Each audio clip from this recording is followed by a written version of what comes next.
আজকে তোমাদের সাথে যেই রেসিপিটা শেয়ার করব, তোমরা আমার চ্যানেলে কিন্তু এই রকম রেসিপি আগেও দেখেছো, কিন্তু আজকের এই রেসিপিটা ছিল বিশ্বকর্মা পুজো স্পেশাল।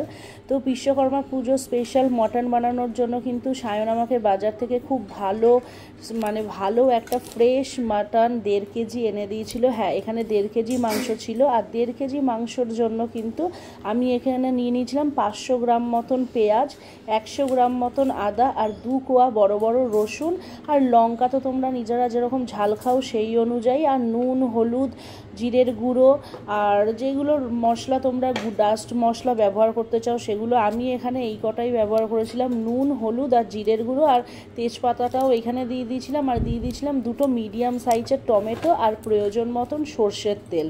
আর তারপরে কিন্তু ভালো করে হাত দিয়ে একদম মেখে নিচ্ছি। হ্যাঁ, তোমরা কিন্তু এরকম মাটন হাতে মেখে, যারা হয়তো অনেকেই খাও, কেন কি আমি অনেককেই দেখেছি এরকম খেতে, আবার কেউ কেউ মুরগির মাংসর মতনই পেঁয়াজ ভেজে মশলা ভেজে মাটন রান্নার সময়। আমি তোমাদের সাজেস্ট করব কি, তোমাদের কিন্তু ওরকম করার দরকার নেই, একবারে সব ইনগ্রিডিয়েন্টস দিয়ে মাটনটা ভালো করে মেখে নাও।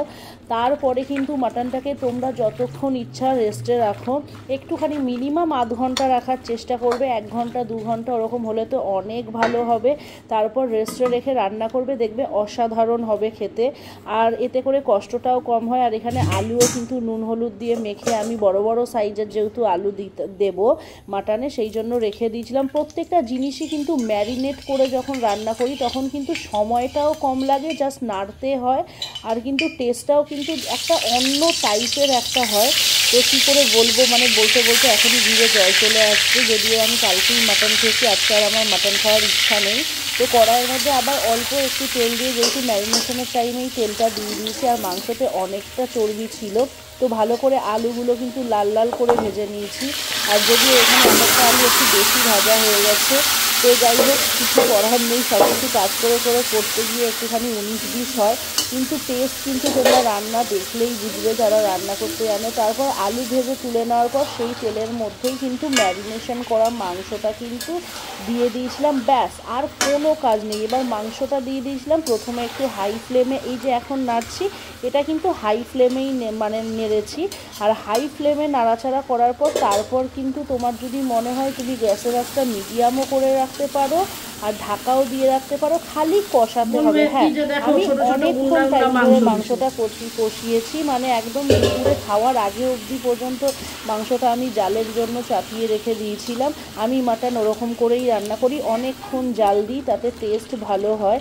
আর কষিয়ে কষিয়ে দেখো একদম কালো হয়ে এসছে, সেই গোলাবাড়ির মাংসটায় যেইটায় তোমার সেই চা পাতা দিয়ে কালার আনে, আমি কিন্তু সেটা কষিয়েই কালারটা নিয়ে চলে আসি। আর তারপরে কিন্তু ওপর দিয়ে কয়েকটা কাঁচা লঙ্কা ছড়িয়ে দিয়েছিলাম, আমার এটা খুব ভালো লাগে ভাত খাওয়ার সময় সেই লঙ্কাগুলো ভাতের সাথে চটকে চটকে খেতে। আর তারপরে হচ্ছে যে ভেজে রাখা আলুগুলো ছিল, সেই আলুগুলো দিয়েও কিছুক্ষণ কষিয়ে নিয়েছিলাম। আর এখানে রান্না করতে করতে আমার বাড়ির ছোট সদস্য, সে হচ্ছে আমার ছেলে, তার কিন্তু মটন খেতে খুব ভালো লাগে। অ্যাকচুয়ালি আমাদের বাড়িটাই হচ্ছে পুরো মাটন ফ্যামিলি, সবাই মাটন খেতে ভালোবাসে। আমি কিন্তু কম ভালোবাসি, কিন্তু খুব অল্প খাই, কিন্তু খাই, আগে খেতামই না। তো তারপরে দেখো ছেলে বারবার বাটি নিয়ে আসছে, আর ওকে তুলে তুলে দিচ্ছি। ওর জন্যই সব কিছু ফেস্টিভগুলো এখন একটু একটু করে বাড়িতে একটু করি হলেও সেলিব্রেশন করতে হয়। আর যাদের বিজনেস আছে তাদের তো এই দিনটায় কোনো রকম ছাড়ের ব্যাপার নেই, বাড়ির লোক প্লাস বন্ধু বান্ধব ব্যবসার লোক সবাই চেপে ধরে একটা খাওয়া দাওয়া করার জন্য।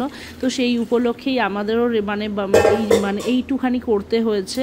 আর তারপরে কিন্তু প্রয়োজন মতন জলটা দিয়ে দিচ্ছি। হ্যাঁ, মাটন কিন্তু একটু ঝোলটা ভালো লাগে, তো জলটা অ্যাড করে দিয়েছি। আর বাড়িতে কিন্তু সেদিন বিশ্বকর্মা পুজোর দিন মাও এসেছিল, খুব ভালো একটা মরশুম ছিল বাড়িতে, ভীষণ ভালো লাগছিল। আর মাটনটা দেখো, এইটা হচ্ছে একদম ফিনিশিং, এত সুন্দর হয়েছে। আমি কিন্তু এর মধ্যে গরম মশলাও অ্যাড করিনি, কেন কি আমি রান্নাটা যখন পুরো কমপ্লিট করেছি আমার মনে হয়েছে আর গরম মশলা অ্যাড করার দরকার নেই। দারুণ হয়েছিল, দারুণ।